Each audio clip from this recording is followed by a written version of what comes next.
J'ai co-créé en fait avec des collègues le bureau des guides du GR 2013, une structure comment dire, qui visait à continuer à développer toute l'animation, toute la dimension culturelle, patrimoniale et un peu transversale liée au GR 2013, un sentier de randonnée créé à l'occasion d'une capitale européenne de la culture. Voilà. Euh, et, euh, voilà, et on monte différents projets qui aujourd'hui croisent comment dire, la culture, la création artistique, l'action culturelle, le patrimoine d'un côté, qui croisent des questions environnementales et écologiques de l'autre, et qui enfin croisent des logiques d'aménagement du territoire, urbanistique, architecture. Et notre méthodologie, c'est de travailler avec des artistes qui vont offrir des regards sensibles, qui vont offrir des approches comment dire, inattendues et artistiques tout simplement, qui vont jouer de la transversalité entre ces trois dimensions. Dans ces deux projets, des communautés d'habitants et des artistes qui se sont finalement formés en communauté alors qu'ils étaient isolés à l'époque, ont proposé, voire revendiqué que cette mise en récit du territoire devait passer ou pouvait passer par une approche de nature exploratoire, par le corps et donc par la marche. Par la marche notamment donc dans les endroits où on ne marche pas traditionnellement, en dehors des espaces naturels ou représentés comme tels, ou des centres-villes. Et donc ça fait émerger deux projets, un qui s'appelle Hôtel du Nord et qui est une coopérative d'habitants dans les quartiers nord de Marseille et qui a donc qui s'est inscrit dans le sillage d'une pratique de la marche comme possibilité de revisiter la notion de patrimoine dans des territoires perçus comme sans patrimoine, sans bâti conservé et plutôt enclin à ce que les récits dominants soient des récits médiatiques sur l'abandon et le dysfonctionnement social de ces lieux-là, ce qui est une réalité aussi. Mais qui, donc à partir d'un travail d'enquête marché, a permis de faire émerger ou d'activer d'autres récits. Sur le premier projet qui s'appelle Foresta, ça concerne vraiment essayer d'agir sur le devenir d'une friche végétale, 16 hectares, sur lequel il y a de la pression foncière, mais en même temps dans une situation qui peut permettre d'imaginer peut-être autre chose. Enfin bon, donc on est sur quand même le devenir d'un lieu. Dans le deuxième exemple, on est là autour d'un territoire beaucoup plus vaste et moins saisissable, puisque c'est le bassin versant d'une rivière.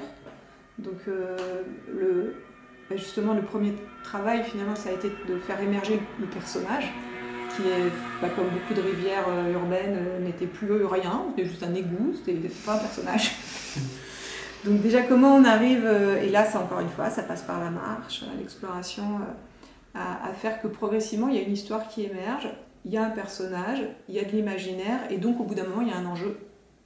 Et quand il y a un enjeu, il y a une mobilisation qui peut commencer à se construire pour mettre en situation cet enjeu.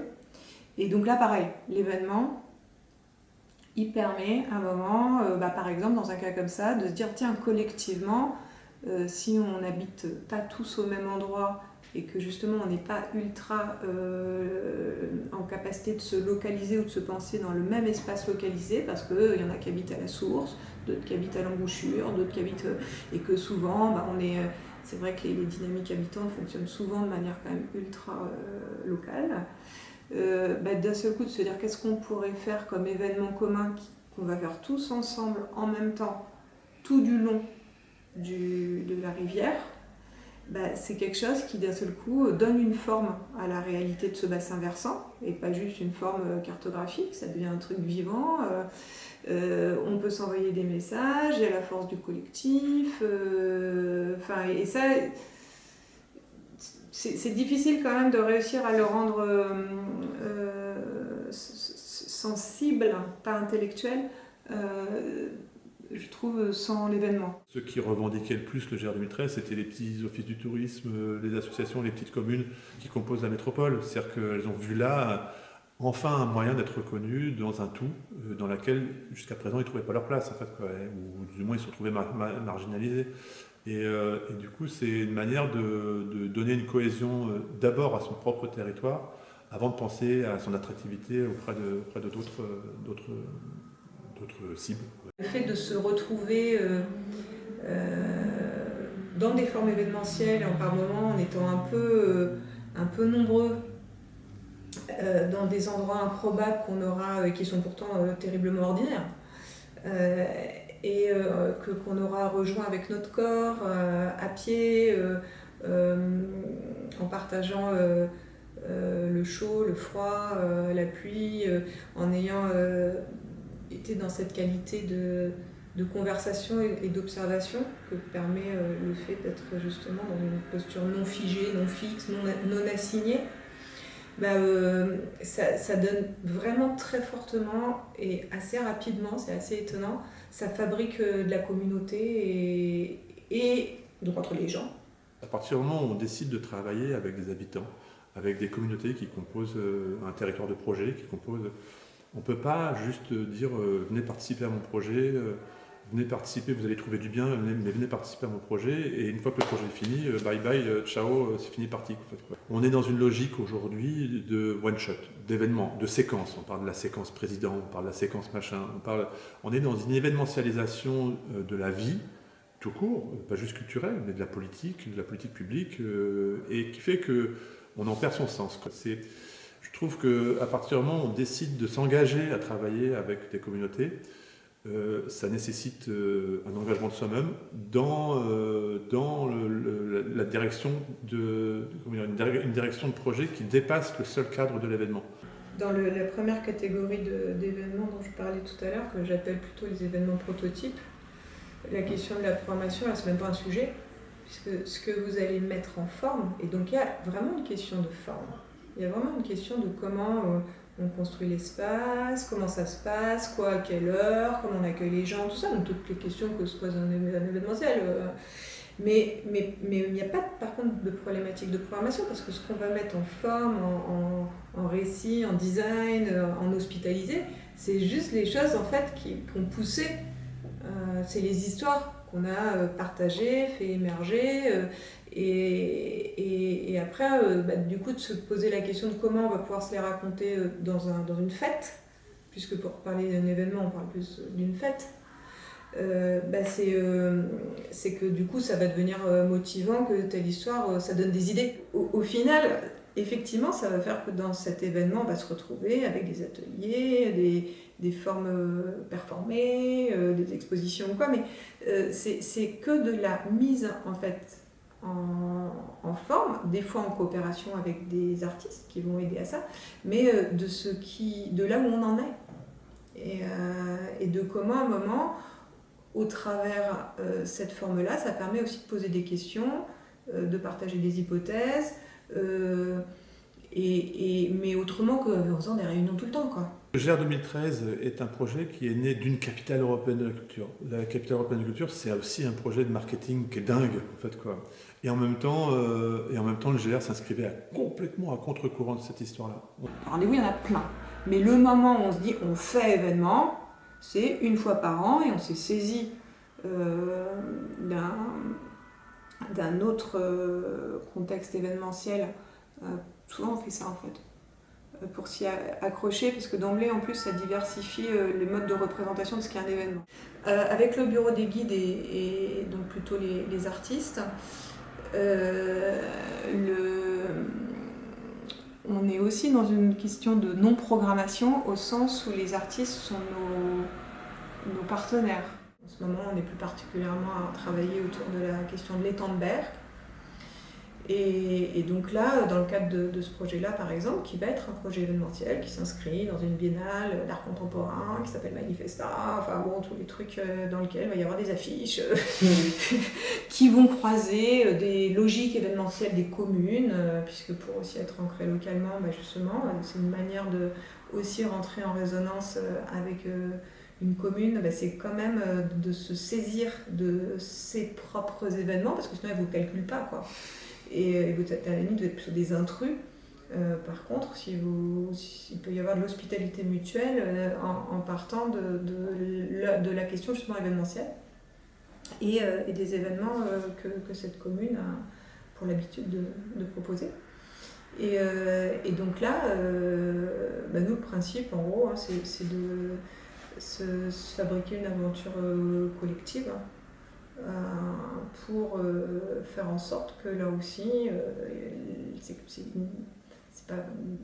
n'y a pas d'acte de programmation, mais il y a des formes qui vont pousser, qui vont émerger, qui vont se construire avec...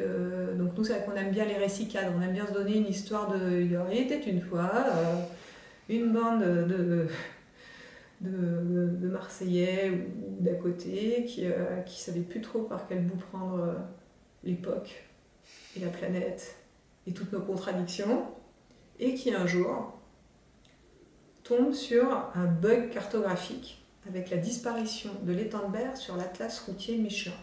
Cette histoire à partager, ou ces histoires des lieux, cette manière aussi d'aller le faire de manière située, c'est pas juste des décors, on connaît les gens, il y a ce truc de l'hospitalité, quoi. C'est sûr que les opérateurs culturels classiques, souvent ça ne savent pas faire. Et que par contre, on peut vraiment réussir à là devenir convergent et faire en sorte par moment de se faire une chouette programmation, un cinéma de plein air ou je sais pas, enfin un concert, et que tout ça trouvera sa place. Il y a quelque chose aussi dans les mots qui glissent, c'est qu'on a beaucoup de mal nous à parler de public. C'est pas pour... ça pourrait être une coquetterie. Mais les publics, on ne veut plus parler de bénéficiaires, on veut plus parler de public. Bon, enfin, maman, oui, bon, je veux qu'ils payent leur place. Qui sont-ils? Mais c'est vrai que le fait de passer par l'expérience, parce que toutes les propositions qu'on fait, elles passent quand même par mettre en expérience.